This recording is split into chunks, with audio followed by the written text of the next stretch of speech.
Have they not dipped their Quran into the Atlantic? Who collects the rent? The landlord or whoever? It's not the landlord that collects the rent. They take away over 2 trillion from these port operations every year. I won't call it misfortune. It so happened that a few months after Tinubu handed over to Fashola, we were at an event. He sat next to me. He was to speak before me. He finished, and I took over the microphone, and I asked him, say, Governor Emeritus, in the 8 years you were governor here, what was the maximum sum you got from federal allocation? He was quick to remember. There was 73 billion naira. I had documents with me in that event showing that in all those 8 years, Nigeria did not take away anything less than 1.6 trillion as from port operation alone. 10% of 1.6 trillion is 160 billion. 5% therefore, 80 billion. Lagos getting 73 billion in the maximum meant that Lagos in those 8 years did not get even 5% of what Nigeria was taken away from their place. The event collapsed. It was at Blue Roof in Ikeja here. The event collapsed when, amidst all that noise, because I had come to tell them what we were doing, that if we do not act together to recover this land, you are not only going to remain the slaves you have been since that time, they will kill you and take your land and become the new owners to eliminate future claims. At the time these things were happening, we had also, in this project, we had also gone around the country whispering at that time to the other people who were in the same danger. Nobody will listen. Back to how we've arrived at 1914. Therefore, Nigeria was, as at that time, intended to be a marriage between the northern and the southern lady of means. I'm sure you hear about oil industry, Ijo, blah, blah, blah. Who has been to Owerri here before?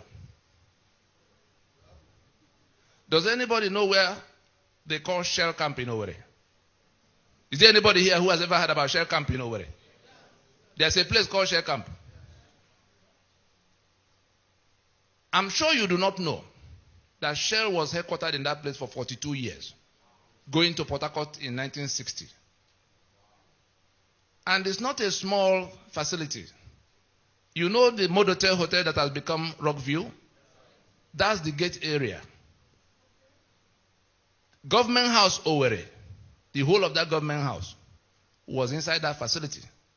Avani Koku, the university, was inside that facility. The Federal Medical Center after the university was inside that facility. That's on one side of the road. On the other side, the whole of that mobile police camp, all the way to back of prison. All these listed were fenced together as the headquarters of Shell for those 42 years. They went to Port Harcourt in 1960, and M.I. Okpara, as Premier of Eastern Region, bought that property. Then Owerri was a provincial capital. Why did they go to Port Harcourt? Because the pretense that they were dealing with some Niger Delta, some people that could not be properly described. They just wanted to create a woolly condition around that discussion because the Igbo fought them. Ovarewe, the Oba in Benin, you know how it ended. The King Jaja of Opobo, the one they had to send on exile, who migrated by himself from Amiibo, next to Nkwere. That's where he came from. Now, what was going on? I'm sure you know Rumo Mashi and Rumo this and that and that. That was when. And why did they do that? They had sold your oil for 50 years before they declared Oloibiri. All the story you hear about Oloibiri, false. This oil was used in the First World War, in the Second World War. Undeclared.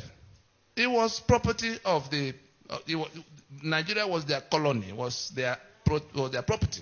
So you couldn't go quarreling with them for whatever they did.